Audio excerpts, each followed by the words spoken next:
అలాగే చాలా మంది కాళ్ళు ఊరికే తిమ్మిరి పడుతుంటుంది కూర్చున్నా, లేదంటే వాళ్ళు స్టాండింగ్ పొజిషన్ లో ఉన్నా సమ్ టైమ్స్ వాళ్ళు ఒకే పొజిషన్ లో ఉంటే తిమ్మిరి పడుతూ ఉంటది. సో దీనికి కూడా ఏమైనా మనకి కాళ్ళు లోపల ఉన్న ఏదైనా నర్వ్స్ వల్ల ప్రాబ్లం వస్తుందంటారా? That's the thing. ఇప్పుడు ఎక్కువసేపు నించున్నప్పుడు ఒక మనిషి అంటే మామూలుగా కామన్‌గా మేము ఏం అడుగుతామంటే ఫీమేల్స్‌లో ఉన్నప్పుడు మీరు వంట చేసినప్పుడు కూర మొత్తం అయ్యే వరకు నించోగలుగుతారా అని అడుగుతాం. హ్మ్. హ్మ్. చాలా మంది ఏం చెప్తారంటే సగం అయిన తర్వాత కూర్చొని మళ్ళీ నించుంటారు. హ్మ్. వాళ్ళ ప్రాబ్లమ్ స్పైన్‌లో ఉంటుంది. ఓకే. కెనాల్ స్టెనోసిస్ అంటాం. అంటే వెన్నుపూసలో L5, L4 అక్కడ ఎక్కడి నుంచి అయితే నరాలు బయటికొస్తాయో అక్కడ స్పేస్ తక్కువ ఉండటం వలన వీళ్ళు నించోగానే ఆ బోన్ అనేది కదులుతుంది. ఓకే. కదిలి దాన్ని పీక నొక్కినట్టుగా నొక్కేస్తుంది. So okay. దానివల్ల కొంతవరకు వాళ్ళు నించోగలుగుతారు. ఆ తర్వాత కాళ్ళలో మొద్దుబారిపోవటం, హ్మ్. నించోలేకపోవటం, తిమ్మిర్లు రావడం. కూర్చోగానే మళ్ళీ ఆ స్పేస్ వెనక్కొచ్చేస్తుంది. ఓకే. సో మళ్ళీ అది రివైవ్ అయిపోతుంది. హ్మ్. సో ఆ టైప్ ఆఫ్ ఇష్యూ ఉంటది. మోస్ట్ ఆఫ్ ద టైమ్ ఇది స్పైన్ రిలేటెడ్ ఉంటది. 2 కాళ్ళల్లో వస్తాయి. హ్మ్. ఒకటే కాల్లో వస్తుంది అనంటే మాత్రం ఇప్పుడు నేనన్నట్టు టార్సల్ టన్నల్ గాని, పైన మనకు ఇంకా అదర్ ఏరియాస్ ఉంటాయి. ఎక్కడెక్కడైతే నర్వ్ కంప్రెషన్ ఛాన్సెస్ ఉంటాయో అవి చెక్ చేసుకోవాల్సి ఉంటుంది. ఓకే.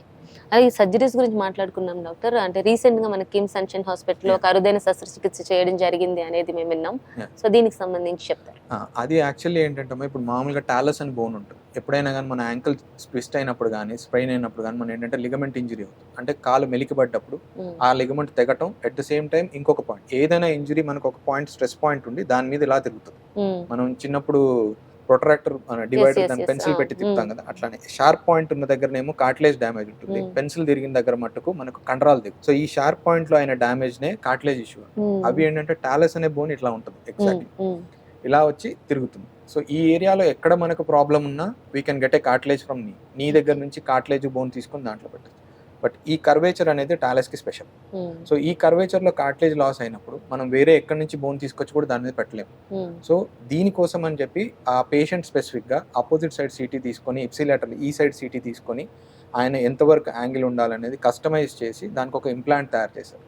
ఆ ఇంప్లాంట్‌ని ఆ పేషెంట్‌కి ఇంప్లాంట్ చేయడం జరుగుతుంది. ఎందుకంటే ఈ ఏరియాలో ప్రాబ్లమ్ అయినప్పుడు ఏంటంటే ఇది ఎగ్జాక్ట్‌లీ యాంగిల్. ఇక్కడ బోన్ లేదనుకోండి ఇది ఇట్లా టిల్ట్ అవుతుంది. టిల్ట్ అవ్వగానే కింది జాయింట్‌లో ఎఫెక్ట్ అవ్వటం, నీ జాయింట్‌లో ఎఫెక్ట్ అవ్వటం జరుగుతుంది. ఈ టిల్ట్‌ని ఆపాలి అనంటే ఈ స్పేస్ ఫిల్ అవ్వాలి. సో ఆ సర్జరీలో ఏంటి అనంటే అట్ వన్ షాట్ మన కింద బోన్ వాయిడ్ ఫిల్ అవుతుంది. సేమ్ టైమ్ కార్టిలేజ్ ప్లేస్‌లో రిప్లేస్‌మెంట్ అవుతుంది. So all the balance will come అన్నట్టు. ఆ డోమ్‌కి కరెక్ట్‌గా ఫిట్ అవుతుంది. So that was the recent advance. అది మనకి ఇండియాలో అవైలబుల్ లేదు యాక్చువల్లీ.